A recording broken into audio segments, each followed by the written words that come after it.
دوستو، اگر آپ کو ایسی کہانیاں پسند ہیں جو آپ کی روح کو جھنجھوڑ دیں، جو آپ کے دل کی دھڑکن کو تیز کر دیں، جو آپ کو رات کی تاریکی میں اکیلا سوچنے پر مجبور کر دیں، تو ابھی اس چینل کو سبسکرائب کریں۔ ہم ہر ہفتے لاتے ہیں آپ کے لیے ایسی جذباتی، پراسرار، ہارر، سسپنس اور سنیمیٹک اردو کہانیاں جو آپ نے پہلے کبھی نہیں سنی ہوں گی۔ سبسکرائب کریں اور تیار ہو جائیں اس کہانی کے لیے جو آپ کو اندر سے ہلا کر رکھ دے گی۔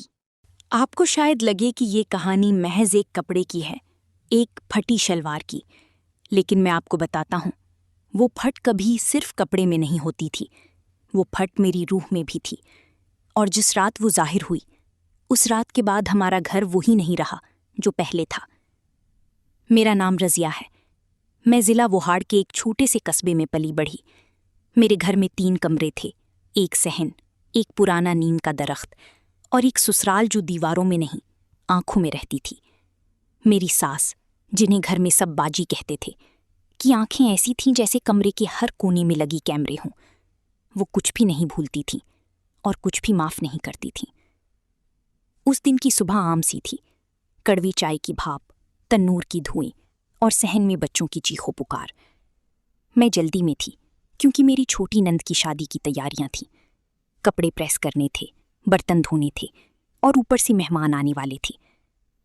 میں نے جلدی میں وہی پرانی سوتی شلوار پہن لی جو میں گھریلو کاموں کے لیے پہنتی تھی۔ مجھے پتا تھا کہ وہ ذرا کمزور ہے، لیکن مجھے اندازہ نہیں تھا کہ آج کا دن مجھے اتنا بھاری پڑے گا۔ دوپہر کا وقت تھا، دھوپ اتنی سخت تھی کہ صحن کی اینٹیں جل رہی تھیں۔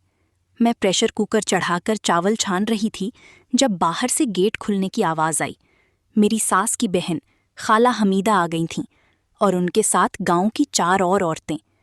میں نے گھبرا کر اپنا دوپٹہ ٹھیک کیا اور باہر گئی سلام کرنے۔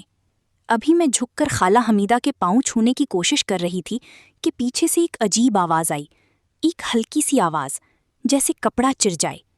میں فوراً سیدھی ہو گئی، میرے منہ سے آواز نہیں نکلی۔ میں نے پیچھے مڑ کر نہیں دیکھا، لیکن مجھے پتا تھا، وہ احساس جو ریڑھ کی ہڈی سے گزرتا ہے، وہ بتا دیتا ہے۔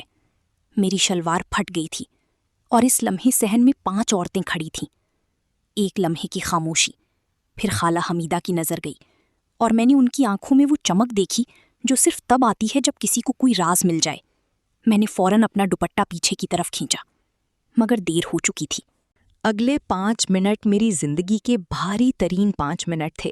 میں اندر بھاگی، میں نے کمرے کا دروازہ بند کیا، لیکن دیواریں پتلی تھیں اور آوازیں موٹی۔ باہر سے خالہ حمیدہ کی آواز آئی، باجی، آپ کی بہو بھی نا گھر میں ایسے کپڑے پہنتی ہے؟ پھر میری ساس کی خاموشی، وہ خاموشی جو الفاظ سے زیادہ خطرناک ہوتی ہے۔ پھر ان کی آواز، دھیمی، ٹھنڈی، جیسے سردی میں پتھر۔ بچپن سے ہی سلیقہ نہیں ہے اسے۔ میں کمرے کے کونے میں بیٹھ گئی، میرے ہاتھ پھٹے ہوئے کپڑے پر تھے، جیسے وہ بھی گواہ تھے میری بے عزتی کے۔ میرے آنسو نہیں نکلے۔ آنسو اس وقت نکلتے ہیں جب درد باہر آ سکے۔ کچھ دردوں کا گھر اندر ہی رہتا ہے، اندر ہی سڑتا ہے۔ اس رات میرے شوہر گھر آئے۔ میں نے کچھ نہیں کہا، لیکن انہوں نے مجھے عجیب نظروں سے دیکھا اور پھر اپنی ماں کے کمرے میں چلے گئے۔ میں کچن میں کھانا بناتی رہی اور سوچتی رہی کہ اس گھر میں میری قدر آج بھی اتنی ہی ہے جتنی اس پھٹی شلوار کی۔ رات گہری ہو گئی، سب سو گئے، لیکن میری آنکھ نہیں لگی۔ میں چھت کو گھورتی رہی جس پر ایک مکڑی اپنا جالا بن رہی تھی، خاموشی سے، صبر سے، بغیر کسی سے اجازت مانگے۔ میں نے سوچا، کیا میں واقعی اتنی کمزور ہوں؟ کیا ایک پھٹی شلوار سے میری ساری عزت چھن جاتی ہے؟ لیکن پھر اس سے بھی بھاری خیال آیا، یہ پہلی بار نہیں تھا، یہ تو ہر بار ہوتا ہے۔ کبھی روٹی ذرا سخت ہو جائے، کبھی بچہ گر جائے، کبھی مہمانوں کے سامنے سیدھے سے نہ بیٹھوں۔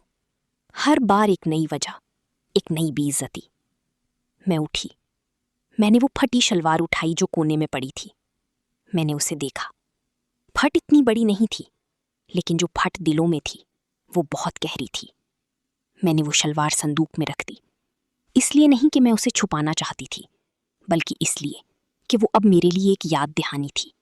اگلی صبح میری ساس نے ناشتے کی میز پر کہا، رضیہ، آج نند کے گھر جانا ہے، صحیح ڈھنگ سے تیار ہونا، کل جیسا نہیں۔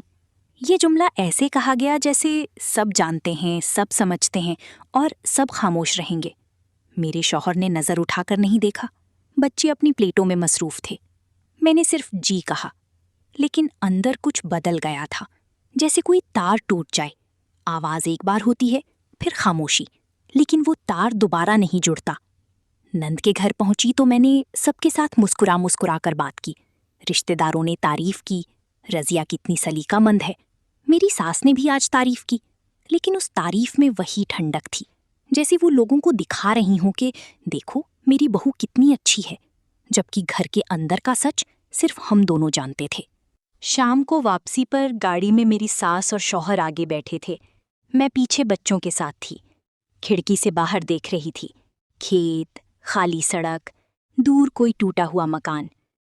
تبھی میری ساس نے آہستے سے کہا، شاید وہ سمجھتی تھیں کہ میں سن نہیں رہی، اسلم، بچی کا رشتہ دیکھنا ہے، رضیہ جیسی نہ ہو، کوئی سلیقہ مند گھرانے کی ہو۔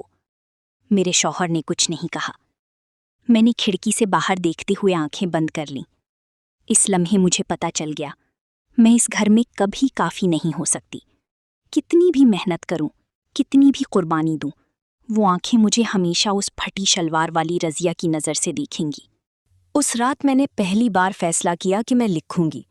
نہیں، کسی کو نہیں دکھانا تھا، نہ شوہر کو، نہ ساس کو، نہ کسی کو، بس اپنے لیے۔ میں نے ایک پرانی کاپی نکالی جو بچوں کی پرانی اسکول کاپیوں میں سے تھی۔ پچھلے صفحات خالی تھے۔ میں نے لکھا، آج میری شلوار پھٹ گئی، اور اس سے بھی بڑھ کر آج میں نے جانا کہ میں اس گھر میں کس قدر اکیلی ہوں۔ قلم چلاتے چلاتے آنسو آ گئے، وہ آنسو جو کل سے رکے ہوئے تھے۔ میں نے لکھتے لکھتے روئی، اور یہ رونا اچھا تھا۔